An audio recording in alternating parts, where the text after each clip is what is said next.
Hi all, this is Meera. இன்னைக்கு டே 3. டே 3ல யூஸ்ஃபுல்லான விஷயம் என்ன நான் உங்கள் கூட ஷேர் பண்ணோன்னா, நான் எப்போவுமே சம்மர் டைமில் மிஸ் பண்ணாமல் என்ன பண்ணுவேன் அப்படின்றத நான் உங்கள் கூட ஷேர் பண்ணுறேன்.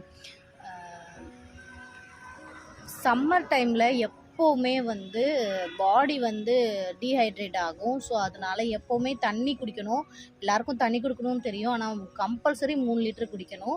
பட்டு ஜென்ஸை பொறுத்த வரைக்கும் தண்ணி குடித்தா ரெஸ்ட் ரூமுக்கு ப்ராப்ளம் இருக்காது, ஆனால் கேர்ள்ஸை பொறுத்த வரைக்கும் ரெஸ்ட் ரூம் ப்ராப்ளம் வரும். ஸோ அதனாலே தண்ணி குடிக்க மாட்டாங்க. ஏன்னா நானும் அப்படி அந்த மாதிரி இருந்திருக்கேன். ஸோ அவங்களாம் என்ன பண்ணலான்னா, இந்த சம்மர் டைமில் வாட்டர் கண்டென்ட் உள்ள ஃப்ரூட்ஸை சாப்பிட்லாம். வாட்டர் மிலன், மஸ்க் மிலன், இந்த மாதிரி சியா சீட்ஸை தண்ணியில் ஊற வச்சு குடிக்கிறது, எம்டி ஸ்டொமக்கில் குடிக்கிறது, அந்த மாதிரிலாம் பண்ணும்போது நம்ம பாடி ஹீட் ஆகாமல் இருக்கும். ஸோ இந்த வெயில் டைமில் பாடி ஹீட் ஆச்சுன்னா ஹேர் ஃபால் ஆகும், ஆக்னி வரும். ஏன்னா நான் 2 நாள் குடிக்காமல் இருந்ததுக்கே என் ஃபேஸில் பாருங்கள் எவ்வளோ பெரிய பெரிய கொப்பளமாக வந்துருச்சுன்னு. ஸோ முடிஞ்ச வரைக்கும் தண்ணி குடிங்க, வாட்டர் கண்டென்ட் உள்ள ஃப்ரூட்ஸை சாப்பிடுங்க.